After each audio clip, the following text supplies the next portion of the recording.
Meus irmãos, minhas irmãs, nesse 26º domingo do tempo comum, a liturgia de hoje é contundente. As leituras que nós ouvimos são contundentes.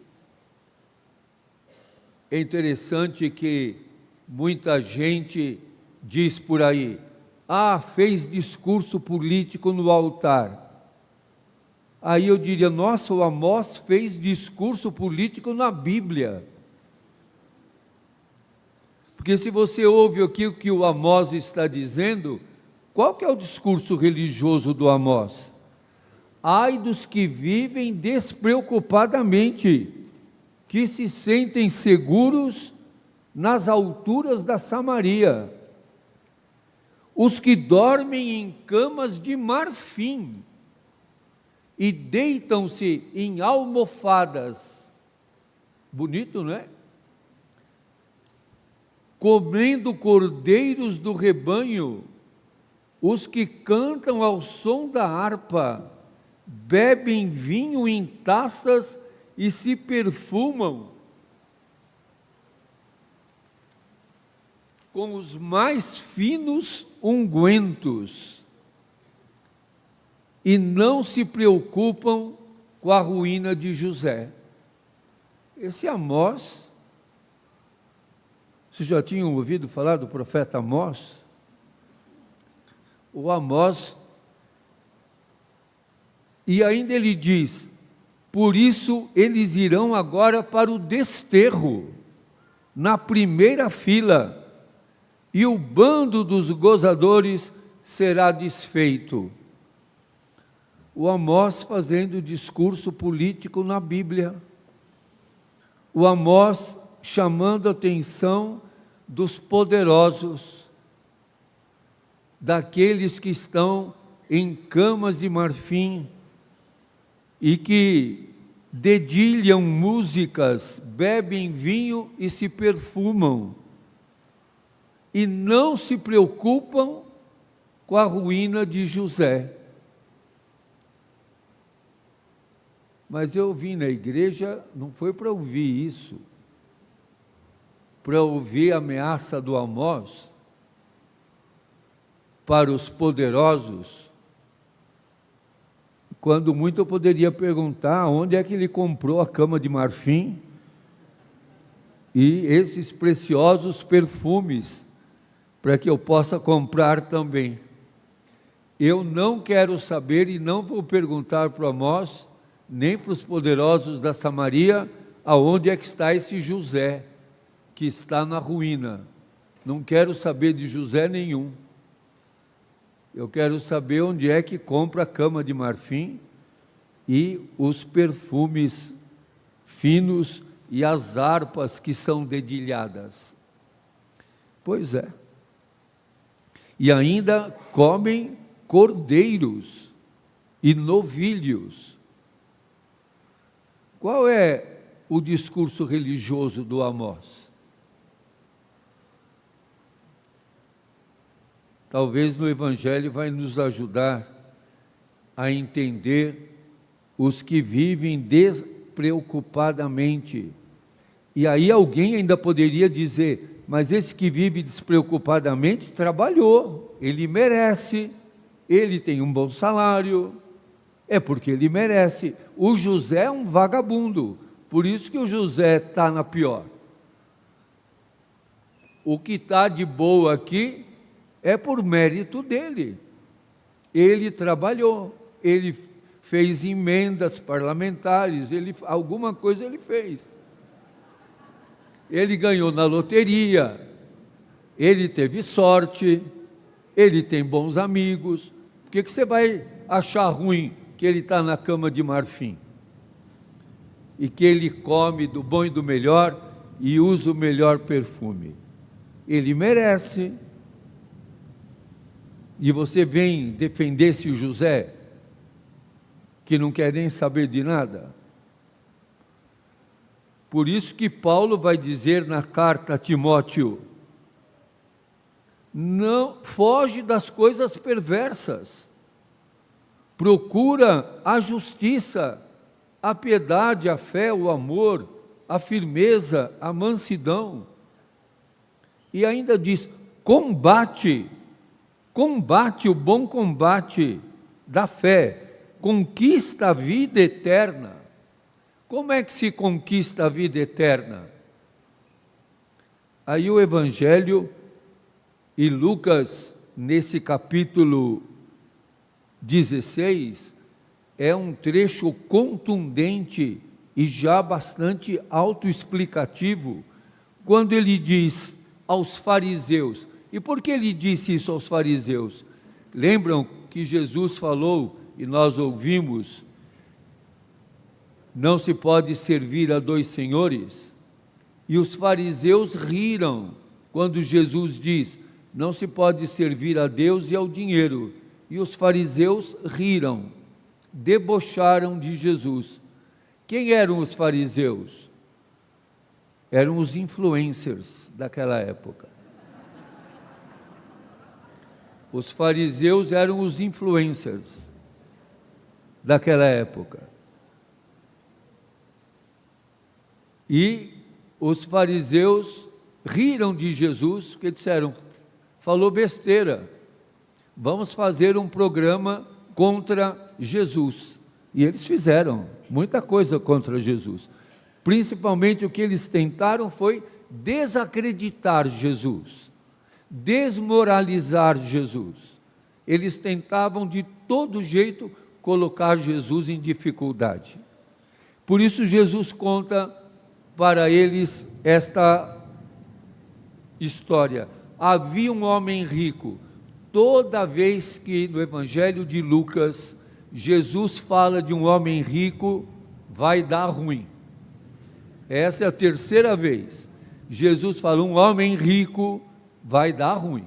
Já é uma senha.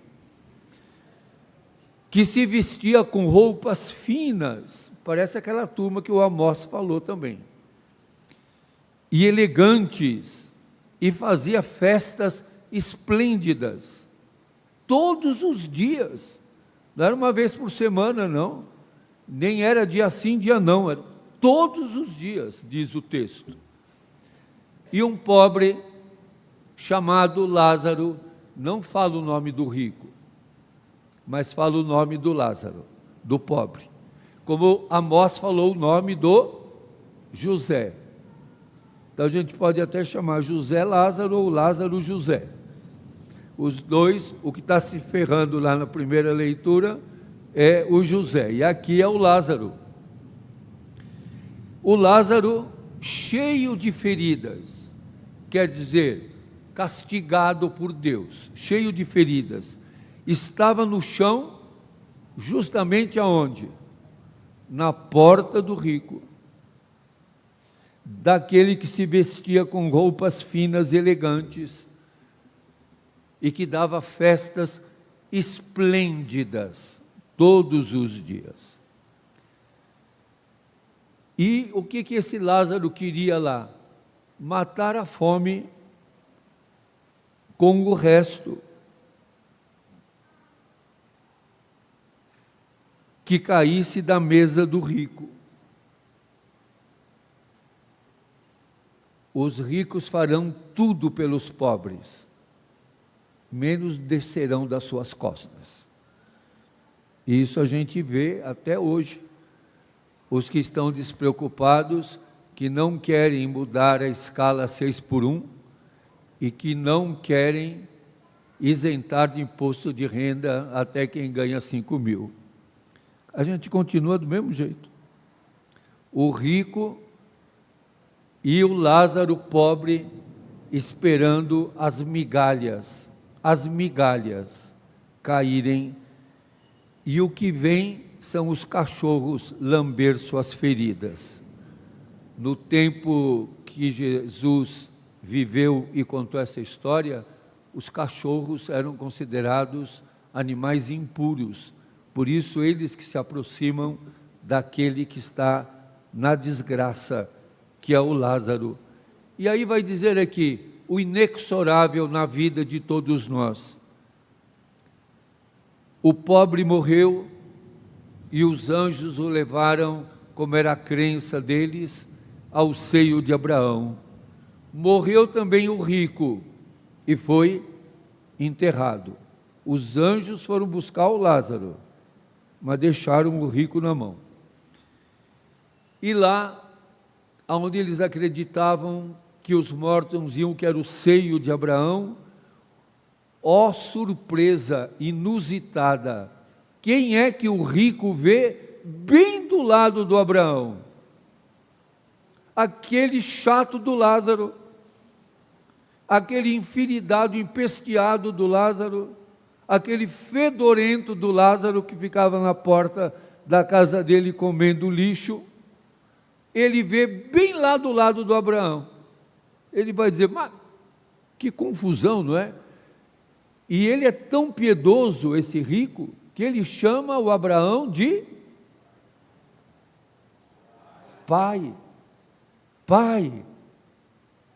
Ele é muito religioso. Os influencers são todos muito religiosos também. E chamam Abraão pai. Mas não perde a pose. Manda. Ele não diz pede para o Lázaro, ele diz manda o Lázaro vir refrescar a minha língua. E para surpresa dele, ele que podia tudo, que tinha todas as vantagens e todas as regalias, o Abraão vai dizer, olha, quem está aqui, quem está aí, não tem jeito. Essa divisão que já existia lá na tua porta da tua casa, você nem via o Lázaro, ele nem maltratou o Lázaro também, ele nem enxotou, ele nem mandou pôr espinho na porta, ele simplesmente foi indiferente, ele não enxergou o Lázaro, não viu. E aí não tem jeito mais de ter comunicação, como não tinha lá também. Mas o rico é piedoso, é religioso, ele diz, não, pai Abraão, então manda ele ir lá na minha casa, avisar para os meus irmãos. É interessante, o rico não diz, manda avisar para o pessoal todo da cidade, só para os meus irmãos, só para a minha galerinha, para que eles não venham para cá também. E o Abraão, que não tem papas na língua, disse, eles já têm Moisés e os profetas, que leiam, assim como hoje nós lemos o profeta Amós, falando da ruína de José e da insensibilidade dos que dormem na cama de marfim. E o piedoso, rico, piedoso, volta e diz, não, pai Abraão, se um morto voltar, eles vão acreditar. Se o morto ressuscitar. O morto que ressuscitou é Jesus. Por isso que o Abraão diz, nem se o morto ressuscitar, eles vão acreditar. Jesus ressuscitado foi reconhecido quando? Em Emaús, no mesmo evangelho de Lucas, foi reconhecido quando partiu o pão. Isso a gente tem que ter bem claro. Jesus ressuscitado, andando com os 2 discípulos de Emaús, eles não reconheceram Jesus. Eles só perceberam que era Jesus quando? Quando Jesus partiu o pão. Então, o evangelho de hoje, a carta de Paulo a Timóteo, a palavra do profeta Amós, estão falando bem da vida e do momento que se vive, do momento presente, do momento em que vivemos tantos desafios marcados pela impossibilidade de acesso às condições de vida, seja água potável, seja moradia, que será o tema da campanha da fraternidade do próximo ano, seja a condições adequadas de viver, com condições dignas de vida. A liturgia de hoje está muito clara. O Evangelho é autoexplicativo, nem precisa de muita explicação para perceber. Nós todos temos que viver como irmãos, partilhando o pão. Amém.